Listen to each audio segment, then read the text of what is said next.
오늘 말씀의 제목은 우리에게 정말 은혜가 필요합니다 라는 제목을 함께 말씀을 나누겠습니다. 제가 저번 주에 아내와 이렇게 주일날 예배 끝나고 걸으면서 제가 한 가지를 물어봤어요. 여보는 어떤 주제의 말씀을 듣고 싶어? 이렇게 제가 물어봤을 때 그때 제가 제 아내가 저에게 그냥 계속해서 은혜의 말씀을 받았으면 좋겠어 라고 이야기해 줬습니다. 그때 제 안에 두 가지 감정이 들었는데, 한 가지는 감사한 마음이고 또 한 가지는 낙심되는 마음이었습니다. 왜냐하면 저는 할 수 없다. 나는 할 수 없다. 나는 누군가에게 은혜를 끼칠 수 있는 사람이 아니다 라는 마음이 들었기 때문입니다. 저는 제가 할 수 있는 역할은 은혜의 통로가 되는 것이고, 장사나라는 목사를 보는 것이 아니라 예수 그리스도를 바라보게 하는 사람이다 라는 생각이 있었습니다. 그러면서 한 주 동안 저는 이 외침, 우리에게 정말 은혜가 필요합니다, 이 외침이 마치 성도의 외침처럼, 성도의 부르짖음처럼 계속 생각이 났습니다.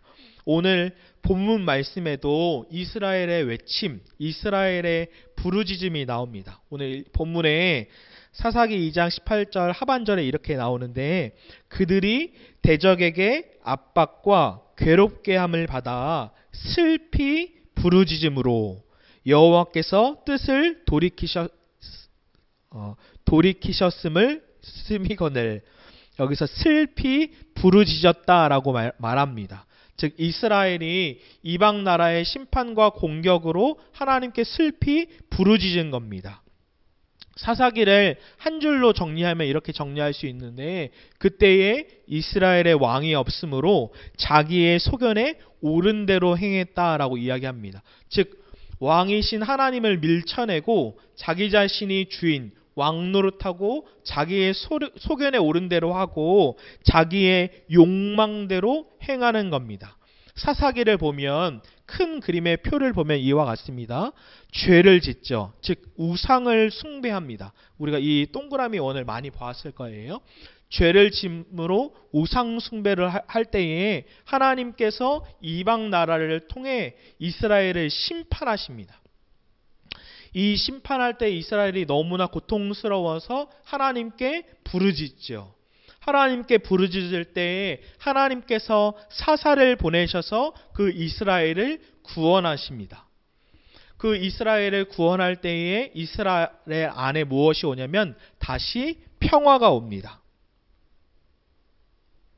이 평화가 와서 행복하지만 이스라엘은 다시 무엇을 하죠? 다시 죄를 짓습니다. 이 쳇바퀴가 6번의 쳇바퀴로 반복되는데, 사실 이 사사기를 연구하면 더 정확하게 말하면 무엇이냐면 이 쳇바퀴가 하향 곡선을 띱니다. 즉 점점 내려가는 거예요.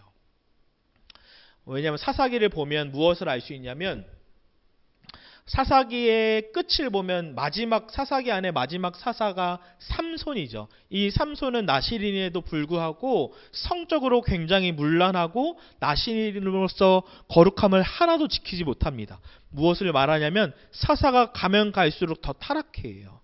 뿐만 아니라 이스라엘도 하향 곡선을 띱니다. 더 타락합니다. 사사기의 끝을 보면 제사장, 레위인, 지금의 직분으로 치면 저와 같이 목회자인데 아내가 있음에도 불구하고 제가 또 다른 여자 첩을 두는 거예요. 결혼을 하는 거예요. 굉장히 타락된 것이죠. 뿐만 아니라 이 첩은 또 다른 남자와 성관계를 하다가 들킵니다. 떠나 있어요. 이 첩을 데리고 오지만 베냐민 사람들이 이 남자와 제사장과 성관계를 하겠다, 즉 동성애를 하겠다라고 이야기해요. 계속 타락된 모습들을 보이죠. 이 동성애를 안 된다 하고 어떻게 하냐면 누굴 내보냅니까? 첩을 내보냅니다. 무정함. 이 말로는 그를 사랑한다고 얘기하지만 그것은 가짜이고 진짜 무정함. 자기의 아내를 성폭행하도록 내보내요. 집단 성폭행이 이루어지죠.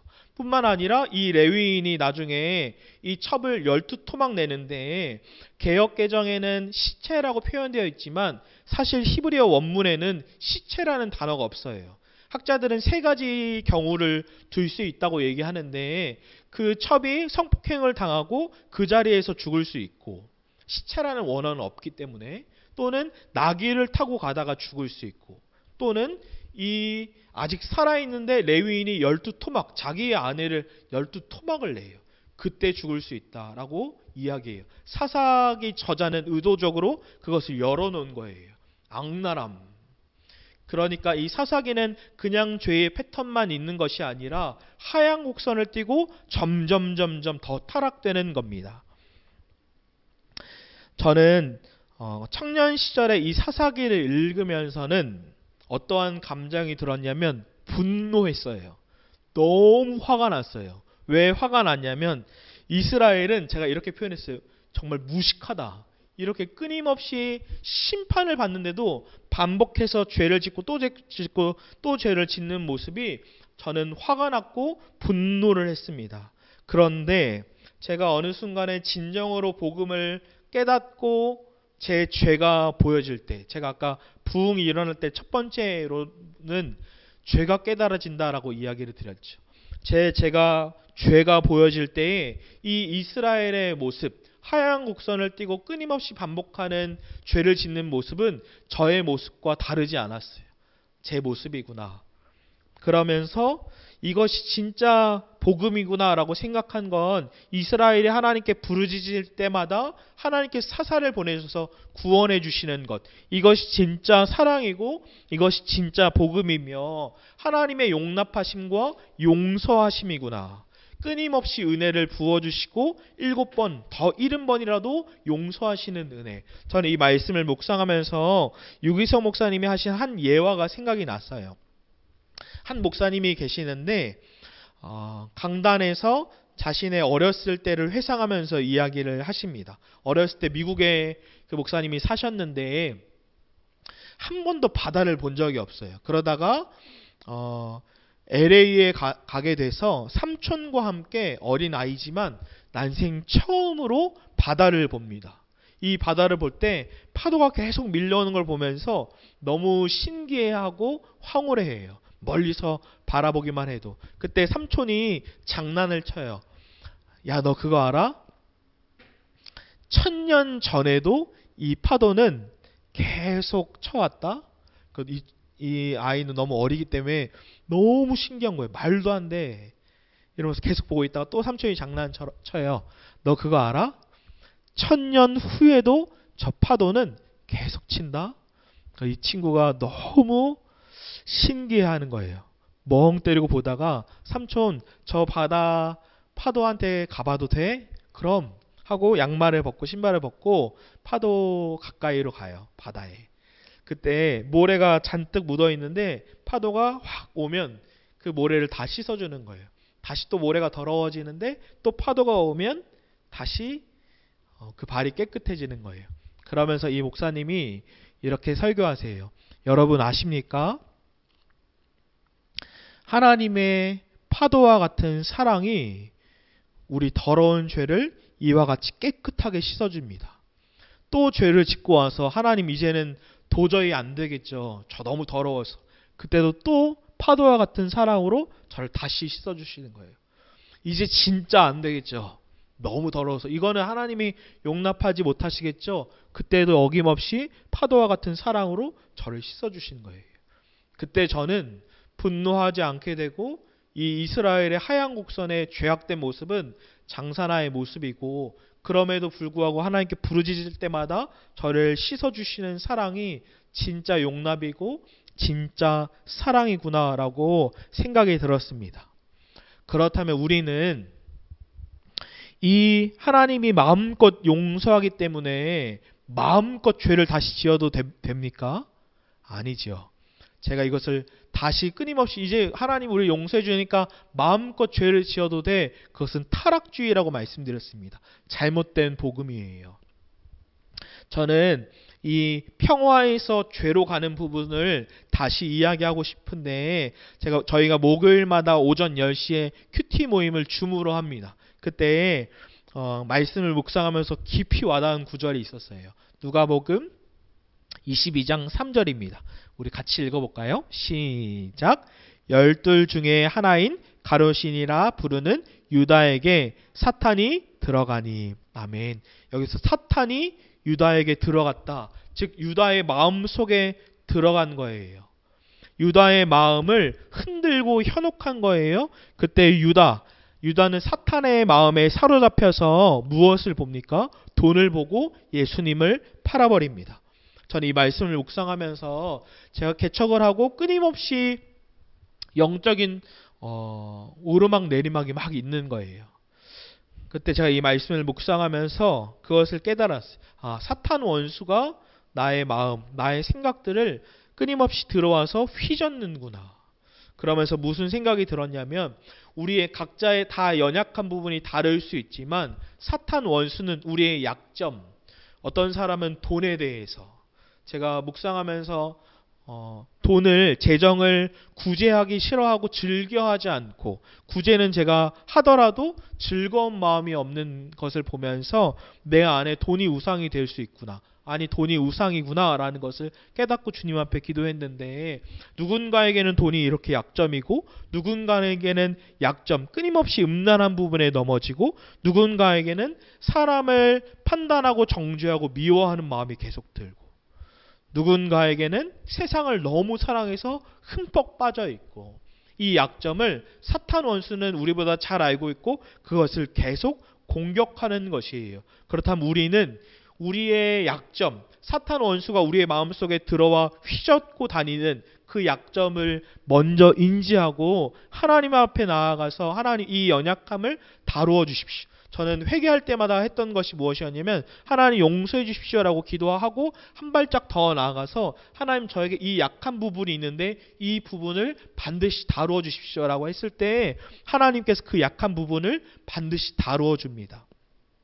또 하나 저는 심판에 대해서 다루고 싶은데 사사기 2장 18절 중반에 이렇게 나오죠. 그들이 대적에게 압박과 괴롭게 함을 받아 라고 나옵니다. 즉 하나님께서 이방 나라를 통해 심판하시는 거예요. 이스라엘을 죄로 말미암아. 특별히 예수님 당시를 생각해 보면 예수님 당시의 유대인들은 자기 자신의 의로 이 심판을 피할 수 있을 거라고 생각했습니다. 다시요. 유대인들은 뭐라고 생각했냐면 자기의 의, 장사나의 의, 자칭 의로 그들이 심판을 피할 수 있을 거라고 생각했어요. 그래서 조나단 에드워즈는 이와 같이 이야기하는데 한번 잘 들어보세요. 자기 자신의 의로 지옥의 심판을 피할 수 없다. 다시요. 자기 자신의 의로 지옥의 심판을 피할 수 없다. 그러면서 이미지로 이렇게 설교하는데 봐보세요. 바위가 산에서 떨어져요. 이 사람은 즉사하게 되죠. 그때에 거미줄로 열심히 치는 거예요. 그럼 이 바위를 막을 수가 있나요? 막을 수 없죠.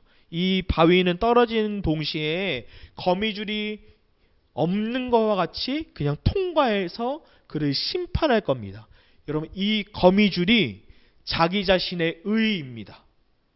자기 자신의 의로는 절대로 이 심판을 막을 수 없는 거예요. 그래서 예수님께서는 이 표와 같이 유대인의 의보다 그리스도의 의가 더 커라고 이야기합니다. 다시요. 유대인의 의보다 장사나 그리스도인의 의가 더 크다라고 이야기해요. 어떻게 더 클까요? 저는 이스라엘에 갔을 때 하나 충격적이었던 것 중에 하나는 유대인들이 안식일, 토요일을 엄청 거룩하게 지키려고 노력하는데 어떻게 되냐면 엘리베이터를 보면 두 개가 있어요.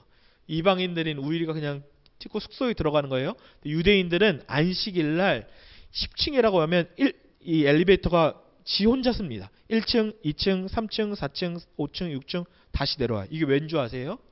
안식일 날 엘리베이터를 딱 누르는 것도 일이라고 생각하는 거예요. 거룩해야 되니까 거기에 딱 들어가요. 얍삽빠른 유대인들은 어떻게 하는 줄 알아요? 이방인에 있는 엘리베이터에 딱 저희 타요. 그러더니 8층 눌러주세요 이렇게 얘기해요. 자기는 일 안 하려고. 이와 같은 자기 자신의 의, 그러나 이것은 거미줄과 같아서 하나님의 심판을 막을 수 없다라고 얘기해요. 또 하나, 제가 많은 성도님들도 만나고 목회자들도 만났는데, 예전에는 청년 때는 제가 구분하지 못했는데 지금은 정말로 율법주의자인가 아니면 복음주의자인가 이것이 분별이 돼요. 아니, 어떻게 보면 우리는 분별을 해야 돼요. 무엇을 알 수 있냐면, 어떤 목회자분은 다른 목회자가 성스캔들로 무너진 거에 대해서 분노해요. 제가 예전에 그랬죠. 엄청나게 화를 내요. 또 어떤 대화 속에는 말씀과 기도로 성도보다 자기 자신이 더 갑의 위치에 있대요. 그래서 마음껏 다룰 수 있대요. 이것은 무엇이 있냐면, 내가 저 넘어진 목회자보다 신앙적으로 우월하다, 내가 더 낫다, 내가 성도보다 더 말씀과 기도를 많이 하기 때문에 내가 갑의 위치에 있다라는 겁니다. 그것은 무엇이냐면, 죄송하지만 이것이 율법주의자의 가장 큰 특징이에요. 내가 저 사람보다 우월해 갑의 위치에 있어. 그때의 특징은 끊임없이 판단, 정죄하고 난도질하죠. 잘 생각하면 판단은 누가 해야 되냐면 하나님이 해야 되는데, 용서의 대가를 목회자인 내가 치르지 않고 예수님께서 치루었기 때문입니다. 사사기의 왕 자리에 올라가는 것이 바로 율법주의자죠. 그래서 복음의 분위기와 율법주의자의 분위기를 우리가 파악해야 되는데, 복음의 분위기는 행복해요. 죄에 대해서 자유해요. 그러나 율법주의자의 분위기는 끊임없이 남을 정죄하고 판단하며 우월한 위치에 있습니다. 그래서 고상성 목사님은 이렇게 이야기했는데 한번 잘 들어보세요. 사람들을 대할 때 자주 판단하고 비판하는 사람들의 특징은 자기 자신의 의를 가지고 순종하는 사람들이다. 자기 자신의 의를 회개할 때 타인을 향한 포용성이 강해진다. 즉 복음인지 율법주의자인지 구분하는 방법은 포용과 관대함이라 할 수 있다. 마치 파도와 같은 사랑이 우리를 포용하고 회복하듯이. 절대 근데 오해하지 마세요. 저는 사회의 어떠한 부정, 어떠한 부패를 그냥 내버려 두자라는 것이 아니에요.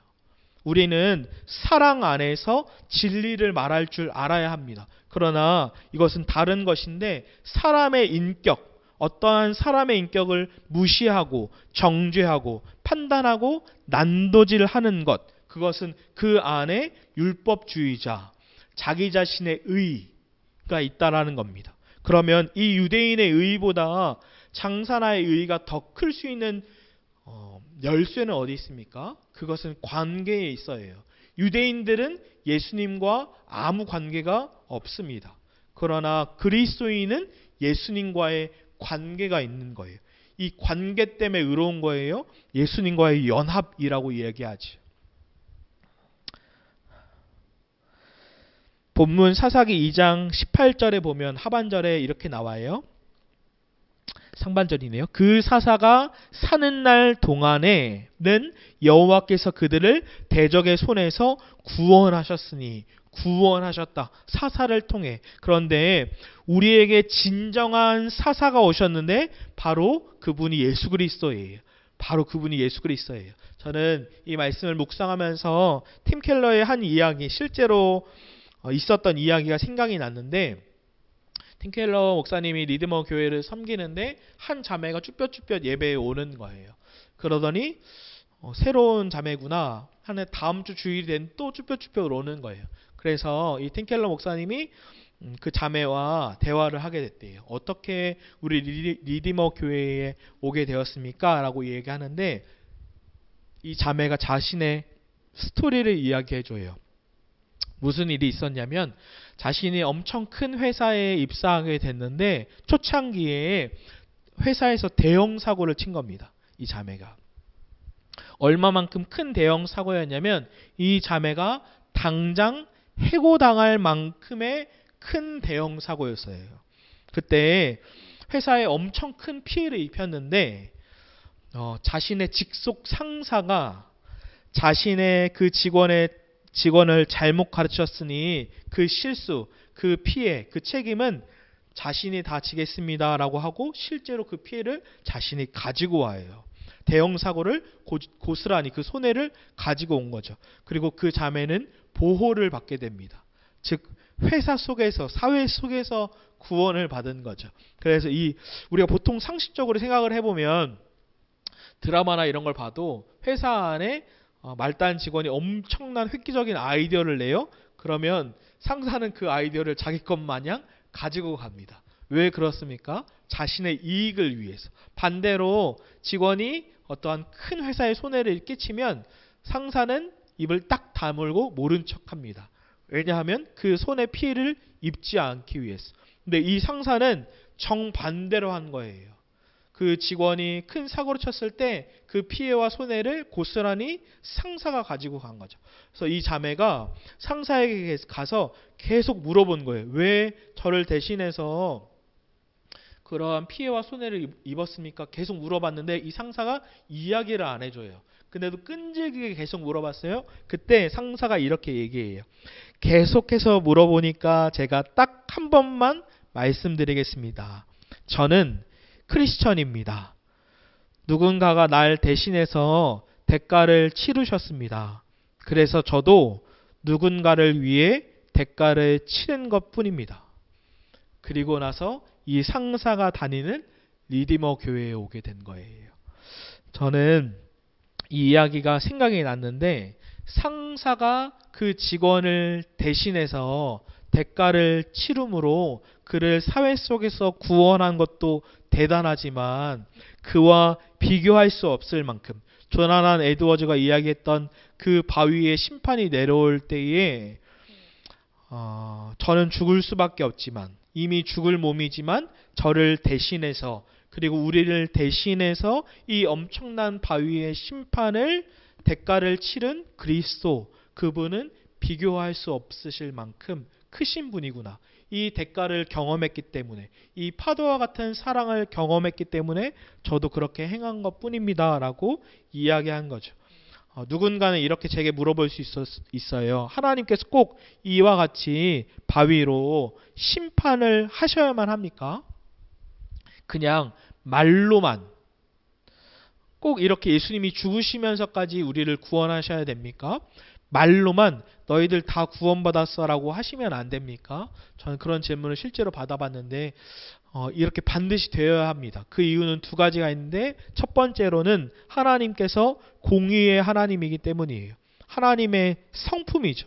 죄에 대해서 심판하시는 것. 동시에 이 죄에 대해서 심판을 치르시겠다고 약속하셨기 때문에 반드시 이와 같이 치르셔야 했고 두 번째로는 동시에 하나님은 사랑의 하나님이시기 때문에 이 바위의 모든 심판을 예수님께서 마땅히 받으심으로 우리를 구원하시는 우리를 대신해서 대속하시는 사랑을 보여주시는 사랑의 하나님이신 겁니다. 마치 상사가 직원의 모든 실수와 잘못으로부터 구원해 준 것과 같이.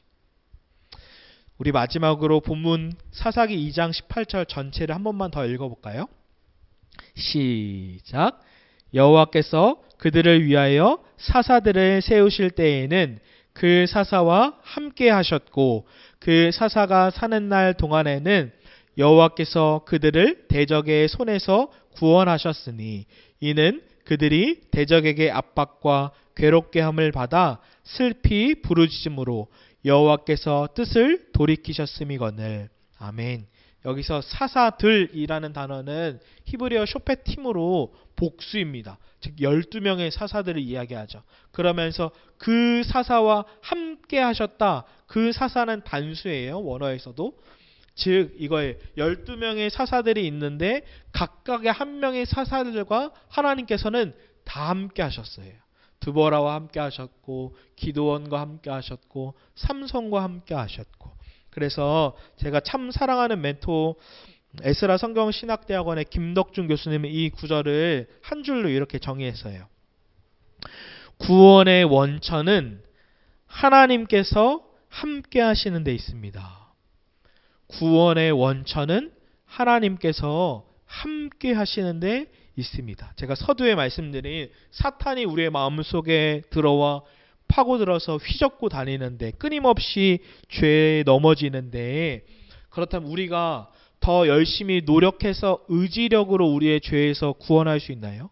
반복적인 죄, 습관적인 죄, 우리의 의지력으로 끊임없이 우리의 의로 구원하려고 한다면 죄로부터 그 모습은 바리새인을 닮아가는 것과 같습니다. 그러면 우리는 어떻게 죄로부터 승리합니까? 습관적인 죄로부터 구원의 원천이신 예수님, 우리와 함께 계심을 분명하게 믿는 것이에요. 저는 말씀의 결론을 내리면서 저는 10년 동안 끊임없이 예수님과 동행하는 믿음의 실험을 하게 되었는데 실패의 케이스도 굉장히 많아요. 죄에 넘어지는 순간도 있었고 좌절하는 순간도 있었고 하나님 도저히 안 되겠죠 하는 순간에도 하나님은 파도와 같은 사랑으로 저의 죄를 씻어주셨고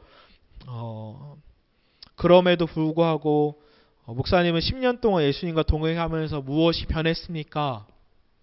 라고 묻는다면 저는 예수님과 동행이 뜬구름 같은 순간도 있었지만 딱 한 가지를 말씀드리면 하나님이 저와 함께 하심이 분명하게 믿어지고 저와 함께 하심이 계속 의식되고 하나님과 함께 하심이 느껴졌습니다. 저는 바라기는 예배가 끝나고 가정에 있을 때 식사할 때 교제할 때 그렇지 정말로 예수님이 나와 함께 하시지. 사회 속에 들어갔을 때 그렇지 예수님이 진짜 우리의 사사 되셔서 우리를 구원하셨지. 그 예수님이 함께 계심이 분명하게 믿어지고 의식되어지고 느껴졌으면 좋겠습니다. 전 적용으로 침대에 딱 자려고 누웠을 때 아들 유민이가 저한테 이렇게 물어봤어요. 아빠, 근데 왜 계속 예수님이 생각이 잘 안 나는 걸까? 이렇게 저한테 고민을 이야기해요. 그때 제가 뭐 유치원에 가거나 이럴 때 예수님이 생각이 안 난대요. 그때 제가 이렇게 얘기했어요. 유민아, 예수님 하고 불러봐. 이렇게 이야기했습니다. 어린이 예배도 제가 이걸 아이들에게 적용을 했는데요. 우리 어른들도 이것을 적용했으면 좋겠어요. 예수님 하고 부를 때 주님이 함께 계심이 분명히 믿어지고 의식되고 느껴지는 거예요. 우리 따라 해볼까요? 예수님. 한 번 더요. 예수님.